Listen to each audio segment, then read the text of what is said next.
আমরা সকালে ঘুম থেকে উঠেই বিশেষ করে গাড়ির ভিতর ঘুমিয়ে গিয়েছিলাম, তারপর হজরত শাহজালাল রাজিয়াল্লাহু আনহুর মাজারে প্রবেশ করেছি। দেখেন এখানে অনেক রকমের মানুষ আছে, বিভিন্ন রকমের মানুষ আছে। অনেকেই আছে এখানে শুয়ে থাকে, দিন রাত 24 ঘন্টা হয়তো বা এখানে থাকে। আমি অনেকের সঙ্গে আলোচনা করেছি, এখানে বিভিন্ন ধরনের ফ্ল্যাগ আছে, বিশেষ করে নিশানা উপরে দেখেন একবারে বিল্ডিংয়ের উপরে আল্লাহ লেখা। এখানে অনেক ধরনের লোক আসে, বিশেষ করে ভালো মন্দ সব রকমেরই লোক আছে এক কথায় বলতে গেলে। তবে হ্যাঁ, একটা কথা সবাইকে আমি বলে দিচ্ছি, বিশেষ করে আমার এই ব্লগটা যে দেখবে সম্পূর্ণ তাকে বলছি, মাজার হোক যে কোনো জায়গায় হোক গেলে আগে নিজের সাবধানতা নিজে বজায় রাখবেন। বিশেষ করে দেখেন এখানে কত রকমের কবুতর আছে। বিশেষ করে এই মাজারের মূল আকর্ষণ আমি মনে করি কবুতর। এখানে এত পরিমাণ কবুতর আছে, এই কবুতরগুলো কোথায় থেকে আসছে, কিভাবে আসছে, তা কেউ কোনো হদিস জানে না। এখানে অনেক রকমের কবুতর আছে, মানুষ এখানে কবুতরকে খাবার দেয়, কবুতর বসে থেকে খায়, আবার উড়াউড়ি করে। কিন্তু কবুতর এখানে আহামরি যে নোংরা করে রাখে তাও না, পরিষ্কার পরিচ্ছন্নতা আছে। দেখেন মানুষ যেখানে সেখানে শুয়ে আছে, হাজার হাজার পর্যটক আসতেছে, দেখতেছে, যাইতেছে। ও আরেকটা বিষয় হচ্ছে এই যে এখানে আমি আসছি এই পুষ্করিণীর মাঝে, এই পুষ্করিণীতে বড় বড় গোজার মাছ আছে। আর এই গোজার মাছগুলো নাকি ধরা নিষেধ, এখানে কেউ গোজার মাছ কখনো ধরে না, সেই পূর্ব যুগ থেকেই চলে আসতেছে। বিশেষ করে এই হজরত শাহজালাল রাজিয়াল্লাহু আনহুর এই মাজার যখন হয়েছে তখন থেকেই এই গোজার মাছগুলো নাকি এখানে অলৌকিক কিছু কাহিনী আছে বা ঘটনা আছে। যাই হোক, সেগুলো ঘটনা আমি নাই বলি, কারণ কোনো কিছু মিথ্যা তথ্য কখনো দিতে নেই, যদি আমার এই তথ্যের মধ্যে কোনো ভুল ত্রুটি থাকে। সো দেখেন আপনারা মাছগুলো, ওই যে মাছ এখানে নড়া দিছে পানিতে। অবশ্যই অবশ্যই মাছগুলো আমি আপনাকে দেখাবো সামনের ভিডিওতে, আপনি দেখবেন অনেক রকমের মাছ আছে এখানে সামনে। এই দেখেন কত বড় বড় গোজার মাছগুলো, ওয়াও, দেখছেন। আমরা অবশ্যই অবশ্যই আঞ্চলিক ভাষায় বলতে গেলে বা অনেক মানুষও বলতে গেলে অনেক মানুষই বুঝতে পারবে যে না, আসলে এগুলো গোজার মাছ না, এগুলো হচ্ছে শোল মাছ। শোল মাছ গোজার মাছ কিন্তু প্রায় সেম ক্যাটাগরি, বাট শোল মাছের সাথে গোজার মাছ অনেক বড় বড় হয়। দেখেন কতগুলো মাছ এক জায়গায় আসছে এবং অনেক বড় বড় মাছ, দেখতে অনেক সুন্দর, অনেক মাছ আছে। এই দেখেন কতগুলো মাছ। আমি চারপাশে এর আগে একবার আসছিলাম এই মাজারে ঘুরতে, অবশ্যই সেই সময় মাছগুলোর সাথে আমার সাক্ষাৎ হয় নাই, কারণ সেই সময় মাছগুলো এভাবে কিনারা আসছিল না। এখানে অনেক রকমের মানুষ আসছে, এখানে ছেলে মেয়ে কোনো ভেদাভেদ নাই, অল্প বয়স্ক এবং বয়স্ক, মুরব্বী, সব রকমের মানুষ আছে এখানে। হজরত শাহজালাল রাজিয়াল্লাহু আনহুর মাজার জিয়ারত করা হচ্ছে, আমিও জিয়ারত করব, কারণ এখানে আমরা সবাই একসঙ্গে দাঁড়িয়ে যাচ্ছি। উনি হাজি সাহেব আমাদের সঙ্গে এসেছেন, আমাদের লিডার বা আমাদের দলনেতা, আমরা সব দলীয়ভাবে এসেছি এখানে। আমরা এই মাজারে অবশ্যই মাজার জিয়ারত করব। যেমন আমার পিছনে আমার মনির ভাই উনি দাঁড়িয়ে গেছেন মাজার জিয়ারতের জন্য। এখন আমি মাজার জিয়ারত শেষ, এখন আমি চলে আসছি দেখেন কোথায়, আমাদের সেই চলচ্চিত্রের নায়ক অমর মরেও যিনি অমর হয়ে রয়েছেন সালমান শাহর মাজার হচ্ছে যে কবরের সামনে। দেখেন সালমান শাহ লেখা আছে এখানে, ওনাকে শায়িত করা হয়েছে, ওনার মৃতদেহ।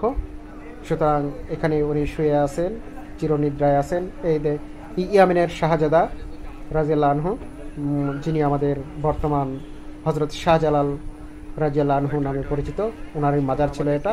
আমি এখানে অনেক সময় অবশ্যই ভিডিও করতে চেয়েছিলাম ভালোভাবে, বাট এখানে ভিডিও করা নিষেধ, ছবি তোলা নিষেধ।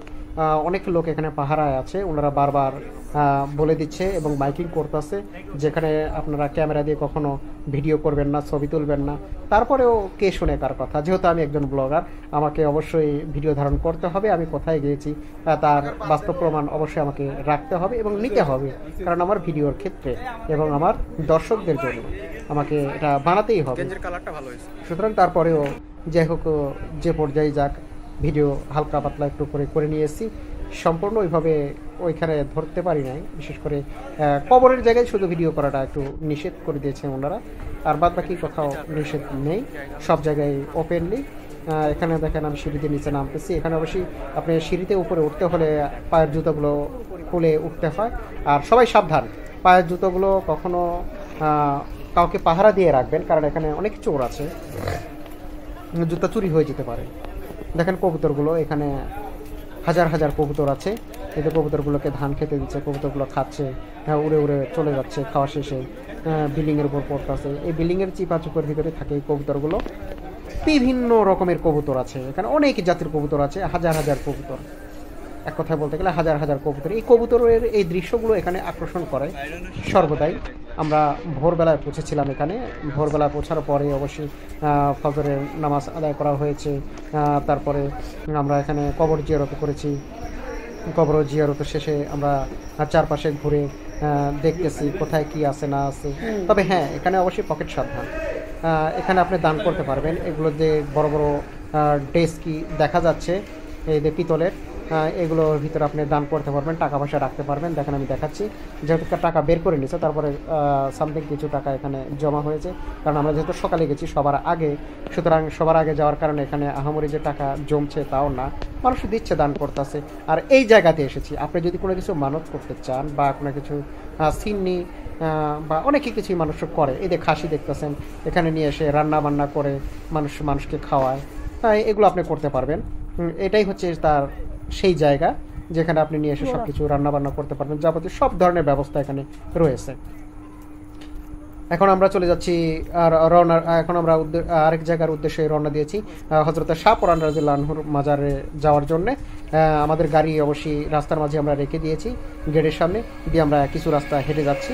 দেখেন আমরা সব দলবদ্ধভাবে যাচ্ছি, অবশ্যই সবার আগে আগে আমি যাচ্ছি, আর আমার পিছনে আমার সব সহপাঠীরা আছে। সো দেখেন হযরত শাহপুরানের মাজারটা আমি আপনাদের দেখাচ্ছি। আমি গেটের সামনে চলে এসেছি। এখানে দেখেন বিশাল একটা বট গাছ আছে, এই বট গাছের নিচে অনেকেই দাঁড়িয়ে রয়েছে। আমিও এখানে এর আগেও আমি এসেছিলাম এবং ঘুরে দেখেছি, বাট এবার একটু ব্যতিক্রম। যাই হোক, আগের চেয়ে এবারের পরিবেশটা খুবই শান্ত, পরিবেশটা খুবই শান্ত। আগে এত পরিবেশ শান্ত ছিল না, আগে ছিল অনেক ধরনের। যাই হোক, এখনকার পরিবেশটা আমার কাছে খুবই ভালো লাগছে, এর আগে এসেছিলাম তার চাইতে। এখন আমি আস্তে আস্তে উপরে উঠে যাচ্ছি, হযরত শাহপুরানের মাজারটা জিয়ারত করব আমরা। এখানে জিয়ারত করে তারপরে এখান থেকে আমরা বের হব, কারণ আমার এই হযরত শাহপুরান রাদিয়াল্লাহু আনহুর মাজারের যে একটা চিহ্ন এখানে রেখে দেওয়া হয়েছে। আস্তে আস্তে আমরা উপরে উঠতেছি। ও এখানেও বারবার কিন্তু আমাদের বলে দেওয়া হচ্ছে যে আপনারা মোবাইলে ছবি তুলবেন না, ভিডিও করবেন না, হযরত শাহপুরান রাদিয়াল্লাহু আনহুর মাজার শরীফ। সো ভিতরে আমরা যাচ্ছি আস্তে আস্তে, আমাদেরকে বলে দেওয়া হচ্ছে, তারপরেও আমরা ভিডিও করতেছি। কে শুনে কার কথা। এক কথা বলতে গেলে এখানে একটা আমার কাছে এই মাজারের ভিতরে বিশাল বড় একটা গাছ রয়েছে, বিশেষ করে ডুমুরের গাছ। এই ডুমুরের গাছটা আমাকে আকর্ষণ করেছে। আমি ডুমুরের গাছটা বারবার ভিডিও করতে চেয়েছিলাম, বাট আমাকে নিষেধ করা হচ্ছিল, যার কারণে আমি